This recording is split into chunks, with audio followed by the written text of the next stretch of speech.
கிறிஸ்து இயேசுவுக்குள் மிகவும் அதிகமாய் நேசிக்கப்படுகின்ற அருமையான உடன் விசுவாசிகளே, நம்முடைய ஆண்டவரும் மெய்ப்பெருமா இருக்கிற இயேசுவின் திருப்பெயரிலே உங்களுக்கு எங்களுடைய வாழ்த்துக்களை, ஸ்தோத்திரங்களை தெரிவித்துக் கொள்கிறோம்.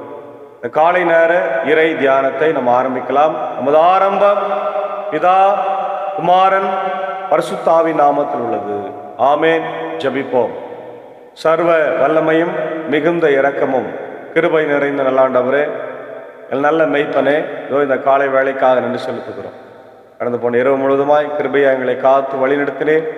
நேற்றைய தினத்தில் என்னுடைய தமிழக மாநில ஆண்டவர் தேர்தல் நடைபெற்றது. எல்லாரும் வாக்களித்து ஜனநாயக கடமையை நிறைவேற்றியிருக்கிறோம். நன்றி செலுத்துகிறோம். தொடர்ந்து இந்த நாளிலும் உம்முடைய இறை வார்த்தையின் வழியாய் எங்களோடு கூட பேசுங்க ராஜா. இந்த பாடல், ஆண்டவரே, ஜெபம் எல்லாம் அநேகருக்கு ஆசீர்வாதமாக இருக்கும்படியாக ஜெபிக்கும். இறை வார்த்தை அநேகருக்கு ஆசீர்வாதமாக அடியார்களை எடுத்து இதில் பயன்படும். இயேசுவின் மூலம் ஜெபிக்கிற நல்ல பிதாவே, ஆமேன். நம் ஆண்டவரை துதிக்கும்படியாக 91வது பாடலாகிய என் மெய்ப்பர் கர்த்தரானவர் நன்றாக காத்துவாரார் என்ற ஞான பாடலை சாரோடு இணைந்து நாம் பாடுவோம். 91.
நல்ல மெய்ப்பனாகிய ஆண்டவராகிய இயேசு கிறிஸ்துக்குள்ளாக மிகவும் அதிகமாக நேசிக்கப்படுகின்றவர்களே, மீண்டுமாக உங்கள் யாவரையும் இறை மைந்தன் இயேசுவின் திரு பெயரிலே இந்த காலை வேளையிலே அன்போடு வாழ்த்தி வரவேற்கிறோம். இந்த நாளிலும் நாம் வாசித்து தியானிக்கும்படியாய் தெரிந்து கொண்ட கடவுளுடைய வார்த்தை, அது 1 பேதுரு 5ஆம் அதிகாரம் 1 முதல் 4-5 வசனங்கள் இருக்கின்ற இறை வார்த்தைகள். கிறிஸ்துவின் துன்பங்களுக்கு சாட்சியும் வெளிப்படவிருக்கும் மாட்சியில் பங்கு கொள்ள போகிறவனுமாகிய நான் உடன் மூப்பன் என்னும் முறையில் மூப்பர்களுக்கு கூறும் அறிவுரை. அன்பான தேவ பிள்ளைகளே, இந்த பேதுரு நிருபம் ஒரு முக்கியமான ஒரு நிருபம். ஆண்டவருடைய ஊழியக்காரனாகிய பேதுரு முதல் பிஷப் அல்லது முதல் போப் என்று சொல்லப்படுகிற பேதுருனுடைய திருமுகம் சின்ன ஆசியாவில் உள்ள கிறிஸ்தவ சபைகளுக்கு எழுதப்பட்டது. அங்கு யூத கிறிஸ்தவர்களும் பிற இன கிறிஸ்தவர்களும் இருந்திருக்க வேண்டும். நிறைய மக்கள் ஏழைகளாக இருந்திருக்க வேண்டும், அவர்களுடைய அடிமைகள் இருந்திருக்க வேண்டும். ஆகவே அந்த மக்களுக்கெல்லாம் எழுதுகிறார். திருச்சபை தந்தையர் காலத்திலிருந்தே இத்திருமுகம் திருத்தூதரான பேதுருவால் எழுதப்பட்டது என ஏற்கப்பட்டு வந்தது. ஆசிரியரும் தம்மை பற்றி இயேசு கிறிஸ்துவின் திருத்தூதரான பேதுரு என எழுதுகிறார். எனினும் இதனை பேதுருவாகவே நேரடியாய் எழுதியிருப்பாரா என்ற கேள்வியும் இத்திருமுகத்தின் உயர்ந்த கிரேக்க நடையில் அமைந்துள்ளது. பவுலின் கருத்துக்கள் பல இதில் பிரதிபலிக்கின்றன. மேலும் இத்திருமுகம் குறிப்பிடுவது போன்ற பெரிய துன்புறுத்தல் பேதுரு வாழ்ந்த போது இல்லை. இத்திருமுகம் அனுப்பப்பெற்ற இடங்களில் சிலவற்றிலாவது பேதுரு இறக்கும் முன்னே திருச்சபை தோன்றியிருந்ததா என்பதே ஒரு கேள்விக்குறியாய் உள்ளது. எனவே மாறிவிட்ட ஒரு காலகட்டத்தில் பேதுரு என்ன சொல்லியிருப்பார் என்பதை அவருடைய சீடர் ஒருவர் அவர் பெயரில் திருமுகமாக எழுதியிருக்கலாம் என்று அறிஞர் பலர் கருதுகின்றார்கள். இத்திருமுகம் கிபி 70 முதல் 90 எழுதப்பட்டிருக்கலாம். சூழலும் நோக்கமும் பார்த்தோம் சொன்னால் இத்திருமுகம் எழுத ஏதாவது குறிப்பிட்ட சூழ்நிலை இருந்ததா என தெரியவில்லை. எனினும் துன்புறுத்தப்பட்ட காலத்திலும் சோதனை காலத்திலும் கிறிஸ்தவர்களை ஊக்கப்படுத்தவும் தளர்ந்து போன நம்பிக்கையை மீண்டும் கட்டியெழுப்பவும் இத்திருமுகத்தை எழுதியுள்ளார். அன்பான தேவ பிள்ளைகளே, முக்கியமாக திருச்சபையை நிர்வகிக்கின்ற மக்கள், குறிப்பாக ஆயர்களும் மூப்பர்களும் சபையாரை எப்படி நடத்த வேண்டும் என்பதை இந்த பகுதியில் சொல்றார். அதான் மூப்பர்களுக்கு சொல்றார் டீக்கன்ஸ். இந்த டீக்கன்ஸ் யார் அப்படின்னா, சபையில் இருக்கின்ற ஒரு வயது முதிர்ந்தவர்கள், நல்ல ஆலோசனை தருகிறவர்கள்.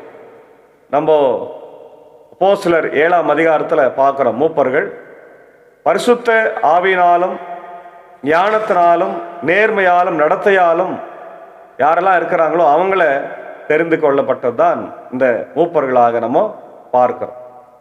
அதில் 7 மூப்பர்கள் தெரிந்து கொண்டாங்க. அதில் ஒருத்தர் ஸ்தேவானுடைய ஊழியத்தை மிக சிறப்பாய் அவர் செய்தார் என்பதை நம்ம பார்க்கிறோம். அப்போ அந்த மூப்பர்களுடைய பணி என்னன்னா, கடவுளுடைய வார்த்தையை மக்களுக்கு சொல்லுவது அல்ல, மாறாக சபையை பராமரிப்பது, பேணி காப்பது. அன்னைக்கு இருந்த அந்த யூத கலாச்சாரத்தில் கிரேக்க விதவைகள் பராமரிக்கப்படவில்லை, எபிரேய விதவைகள் மட்டும் பராமரிக்கப்படுகிறார்கள் என்ற இந்த சூழ்நிலையில் அந்த மூப்பர்களை தேர்ந்தெடுத்தார்கள். அவர்கள் மக்களை நிர்வகிக்க வேண்டும் இல்லையா, டு அட்மினிஸ்ட்ரேட். ஆனால் கடவுளுடைய வார்த்தையை சொல்லும்படியாக ஸ்தேவான் போய்விட்டார். அவருடைய ஊழியத்தின் பாதை அப்படியே இருந்தது.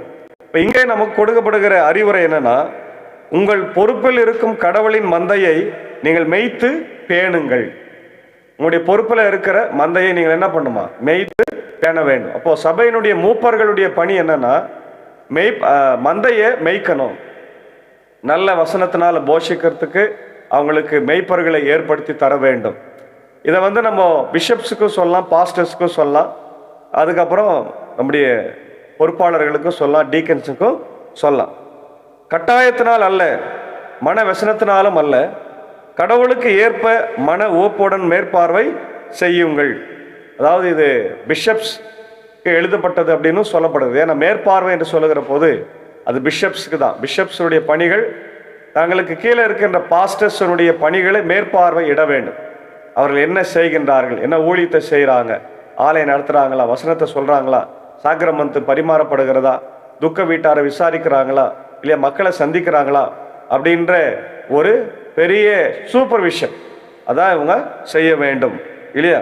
இப்போ என்ன சொல்றாருன்னா, ஊதியத்திற்காக செய்யாமல் விருப்போடு பணி செய்யுங்கள். சம்பளத்துக்காக செய்யணும். இன்னைக்கு நிறைய பாஸ்டர்ஸ் கூட நிறைய பணத்திற்காக எதிர்பார்க்கிறவர்களாய் மாறி போயிருக்கிறாங்க. இந்த சபையில் எவ்வளோ தராங்க, அந்த சபையில் எவ்வளோ தராங்க, எல்லாருமே எல்லா போதகர்களுமே பெரிய பெரிய சபைகளை, பணக்கார சபைகளை எதிர்பார்க்குறாங்க. ஏன்னா அங்கே போனால் நிறைய வருமானங்கள் வரும். ஒரு ஜபோட்டை நடத்தினா 1000, 2000, 3000 வருகிறது. ஆனால் இதே கிராம சபைகளை யாரும் தெரிந்தெடுப்பதில்லை. ஏன்னா அங்கே வருமானங்கள் குறைவு, சம்பளம் கொடுப்பதே கடினம். இதில் அவங்களை டிராவல் அது இதுன்னு கேட்பது ரொம்ப ரொம்ப கடினமான ஒரு சூழ்நிலை. ஆனால் இதே பணக்கார சபையில் அவர்கள் ஊழியத்தில் இருந்தால் எல்லா சலுகையும் கிடைக்கும். இப்போ நாங்கள்லாம் இன்னைக்கு கிராம சபையில் இருக்கிற போது மிக மிக வருமான குறைவு. நாங்கள் காணிக்கை கொடுத்து கொண்டிருக்கிறோம். அதான் முக்கியமானது. இன்னைக்கு எத்தனை போதகர்கள் காணிக்கை சபை கொடுக்குறாங்கன்னு தெரியல, நாங்கள் கொடுக்குறோம். முக்கியமாக நான் கொடுக்குறேன். ஏன் இதை சாட்சியாக சொல்கிறேன்னா, இது நமக்கு எல்லா போதகர்களும் செய்ய வேண்டிய ஒரு கடமை கட்டாயமாக இருக்கிறது. சபையை தாங்கணும், நம்ம தான் தாங்கணும். ஆனால் நம்ம என்ன பண்ணுறோம், சபையிலிருந்து ஏதாவது நன்மைகள் கிடைக்குமா என்று தான் நம்ம பார்த்து கொண்டிருக்கிறோம். அது தவறில்லை, நம்ம செய்கிற ஊழியத்துக்கான ஊதியம் கிடைக்கும். ஆனால் அதே நேரத்தில் நம்ம ஊழியத்தை மிக சிறப்பாக செய்ய வேண்டும். நம்ம கிட்ட கொடுக்கப்பட்ட மந்தையை மிக சிறப்பாக மேய்த்து பராமரிக்க வேண்டும். அதான் நம்ம பார்க்கிறோம். உங்களிடம் ஒப்படைக்கப்பட்டவர்களை அடக்கி ஆளாமல் மந்தைக்கு முன்மாதிரிகளாய் இருங்கள். நம்ம அடக்கி ஆளுகிறவர்களாக இருக்கிறோம். நிறைய நேரத்தில் இன்னைக்கு பாஸ்டர்ஸும் சரி, மூப்பர்களும் சரி, பொறுப்பாளர்களும் சரி, சபையார் என்ன பண்றாங்க, எல்லாம் என் கைக்குள்ள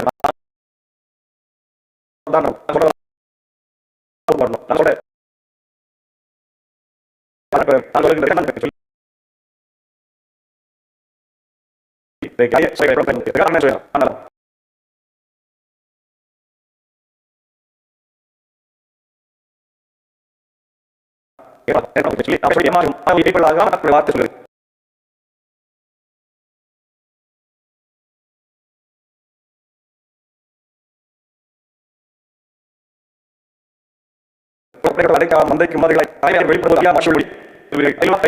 நம்ம பொறுப்பை சரியா செய்தா உங்களுக்கு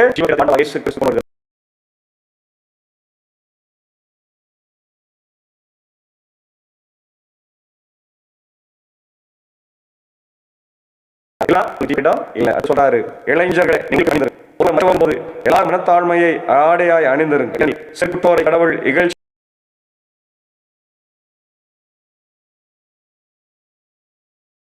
நோக்குவார், தாழ் நிலையில் உள்ளவர்களுக்கோ கருணை காட்டுவார். கடவுளுடைய வல்லமையா மிக்க கரத்தின் கீழே உங்களை தாழ்த்துங்கள், அப்பொழுது அவர் ஏற்ற காலத்தில் உங்களை உயர்த்துவார். அப்போ வாலிப பிள்ளைகளுக்கு சொல்றாரு, நீங்க ஒழுங்கா ஆண்டவருக்கு கீழ்ப்படிந்து பெரியவர்களுக்கு கீழ்ப்படிந்து நடங்க. அப்போ இந்த பகுதி என்னன்னு பாக்குறேன்னா, ஷெப்பர்டிங் த ஃப்ளாக் இல்லையா. அப்போஸ்தலனாகிய பேதுரு இந்த பகுதியில் சபையின் மூப்பர்களுக்கும் தலைவர்களுக்கும் ஆலோசனை வழங்குகிறார். ஒரு சிறந்த தலைவன், அது ஊழியக்காரன் எப்படி இருக்க வேண்டும் என்பதற்கு இங்க நம்ம இலக்கணத்தை பார்க்கிறோம். தலைவனின் அடையாளம் அழைப்பு, தாழ்மையுள்ள அணுகுமுறை. பேதுரு தன்னை ஒரு பெரிய அதிகாரி என்று சொல்லாமல் உடன் ஊழியன், மூப்பன் என்று அழைக்கின்றார். கிறிஸ்துவின் சாட்சியை நம்ம பார்க்கணும். கிறிஸ்துவின் சாட்சி, ஒரு தலைவன் கிறிஸ்துவின் பாடுகளை குறித்த ஆழமான அனுபவம் உடையவனாய் வெளிப்படும் போது கிடைக்க போகும் மகிழ்வில் நம்பிக்கையுள்ளவனாய் இருக்க வேண்டும். ஊழியத்தின் மனநிலை, கடவுளுடைய மந்தையை மேய்ப்பது என்பது ஒரு உன்னதமான பணி. அதை எப்படி செய்ய வேண்டும் என்பதற்கு பேதுரு 3 முக்கிய காரணிகளை கூறுகிறார். மனப்பூர்வமான ஊழியம், ஊழியத்தை ஒரு பாரமாகவோ அல்லது கட்டாயத்தினாலோ செய்யாமல் கடவுளுக்கு பிரியமான முறையில் உற்சாகத்தோடு செய்ய வேண்டும். சுயநலமற்ற ஊழியம், பிழைப்புக்காக, பணத்திற்காக, பதவிக்காக இல்லாம ஆண்டவரை சேவிக்கும் நல்மனதோ கொடுக்கப்பட்டவர்கள் மீது சொந்தத்தை நம்ம ஆட்சி செய்யணும்.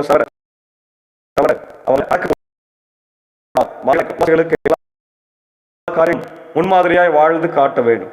ஆணை இடுவதை விட வாழ்ந்து காட்டுவதே சிறந்த தலைமைத்துவம். நித்திய வெகுமதி. பிரதான மெய்ப்பர் இயேசு கிறிஸ்துவே சபையின் உண்மையான எஜமான் மற்றும் பிரதான மெய்ப்பர். நாம் அவருக்கு கணக்கு ஒப்புவிக்க வேண்டியவர்கள். அதனால வாடாத கிரீடம் நமக்கு கொடுக்கப்படும். தரும் பாராட்டு தற்காலிகமானது, ஆனால் கிறிஸ்து தரும் மகிமையுள்ள கிரீடம் என்றும் வாடாதது, நித்தியமானது. ஆகவே நம்ம கொடுக்கப்பட்ட பொறுப்புகளை சபை, குடும்பம், பணிவிடை எப்படி செய்கிறோம், நம்முடைய தலைமைத்துவத்தில் அன்பு இருக்கிறதா அல்லது அதிகாரம் இருக்கிறதா? நம்முடைய பார்வைகள் உலக லாபத்தின் மேல் இருக்கிறதா அல்லது கிறிஸ்து தரும் நித்திய கிரீடத்தின் மேல் இருக்கிறதா என்பதை நம்ம யோசித்து பார்க்க வேண்டும். சில ரெஃபரன்ஸை நம்ம பார்க்குறோம். யோவான் 21:15-17 இயேசு பேதுருவிடம், என் ஆடுகளை மெய்ப்பையாக என்று 3 முறை கட்டளையிடுகிறார். இதுவே பேதுருவின் இந்த அறிவுரைக்கு அடிப்படை. அப்போஸ்தலர் 20:28 கடவுள் தம்முடைய சுய ரத்தத்தினாலே சம்பாதித்துக் கொண்ட தமது சபையை மெய்ப்பதற்கு மந்தை முழுவதையும் குறித்தும் எச்சரிக்கையாயிருங்கள் என்கிறார். அடுத்தது எசேக்கியேல் 34:2 பார்க்கிறோம். இஸ்ரவேலின் மெய்ப்பர்கள் மந்தையை மெய்க்காமல் தங்களையே மெய்த்து கொண்டதை குறித்து கடவுள் கொடுக்கிற எச்சரிக்கை. 2 கொரிந்தியர் 1:24 உங்கள் விசுவாசத்திற்கு நாங்கள் அதிகாரிகளாய் இராமல் உங்கள் சந்தோஷத்திற்கு உதவியாளர்களாய் இருக்கிறோம். எபிரேயர் 13:20 இயேசுவே ஆடுகளுடைய பெரிய மெய்ப்பர் என்று இந்த வசனத்துல சொல்லுகிறோம். ஆகவே அன்பான தேவ பிள்ளைகளே, இந்த வசனங்களை எல்லாம் நாம் ஆராய்ந்து பார்த்து கடவுள் நமக்கு கொடுக்கப்பட்ட பொறுப்பை மிக சரியாக குடும்பத்திலேயும் நல்ல மெய்ப்பனாக, சபையில நல்ல மெய்ப்பனாக, சமுதாயத்தில் நல்ல மெய்ப்பனாக இருந்து ஆடுகளை நம்ம சரியாய் அவங்கள வழி நடத்தி நல்ல ஆண்டவராகிய பரம மெய்ப்பனாகிய இல்லையா பெரிய மெய்ப்பனாகிய இயேசு கிறிஸ்துவ கிட்ட கொண்டு வரும். இன்னைக்கு நிறைய பேர் சொல்றாங்க போப் லியோ 14 அவர் தான் இன்னைக்கு கத்தோலிக்க உலகத்துல கிறிஸ்தவ உலகத்துல பெரிய தலைவர். அவருக்கு கீழே மற்றவங்க எல்லாம் இருக்கிறாங்க. இன்னைக்கு நம்முடைய சபைகளில் இருக்கிற பிஷப்ஸ் இல்லையா பாஸ்டர்ஸ் இவங்கெல்லாம் பெரிய பெரிய தலைவர்கள். ஆனா இவங்களுக்கு எல்லாருக்கும் தலைவராக ஒருத்தர் இருக்கிறார், ஆண்டவராகிய இயேசு கிறிஸ்து பிரதான மெய்ப்பர்.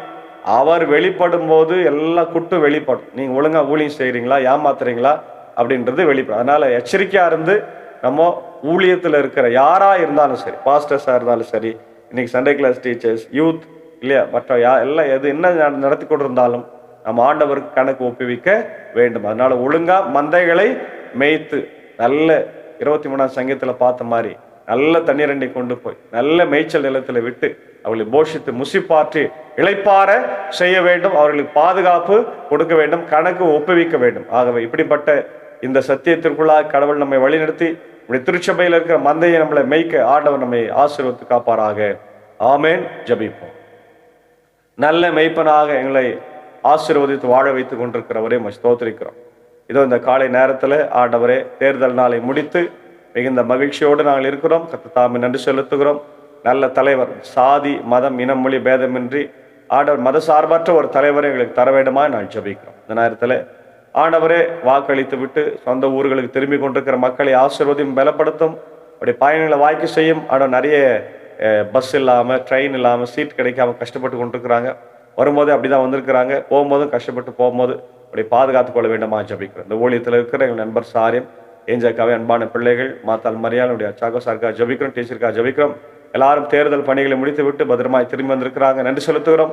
பணிகளை ஆசீர்வாதத்திற்காக ஸ்தோத்திரம். தொடர்ந்து ஆண்டவரே இந்த ஊழியத்தில் கர்த்தாவே அவளை எல்லாரையும் அடியனையும் அனைத்து பிள்ளைகளையும் ஆசீர்வாதம். அடியன் பணியாற்றுகிற பாபன பள்ளி மின்னூர் வடகிற மேல்சனம் திருச்சபையில் ஆசீர்வாதம். பாபனப்பள்ளி சபையுடைய கட்டுமான பணிக்காக ஜபிக்கிறோம்.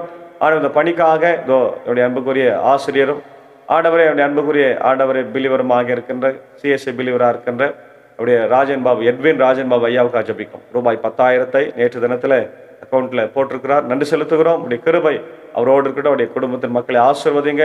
இந்த ஏழை சபைகளுக்கு உதவி செய்வது என்பது ஆண்டவர் உண்மையாகவே அது உமக்கே செய்வதற்கு சமம். நம் தொடர்ந்து அவர்கள் கொடுக்க ஆண்டவர் மற்ற மக்களெல்லாம் ஜபிக்கவும் கொடுக்கவும் கர்த்தர் கிருபை தார். நாங்கள் வெறுமையாக இருக்கிறோம்.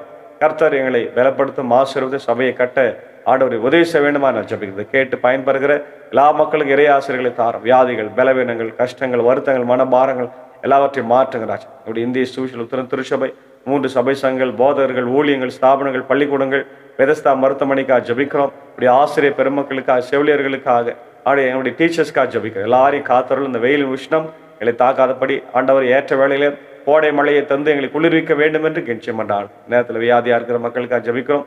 இப்படியே டிஎஸ்பி சாருக்காக, நிக்சன் ஐயருக்காக, என்னுடைய தாமஸ் ஐயாவுக்காக ஜபிக்கிறோம். கண்ணோக்கி பாருடைய பலவீனங்கள் எல்லாம் மாற்றும். ஆனால் ஆங்காங்கே திருச்சபையில் நடைபெறுகிற தேர்தலுக்காக ஜபிக்க நிறைய குழப்பங்களும் பிரச்சனைகள் இருக்கிறது.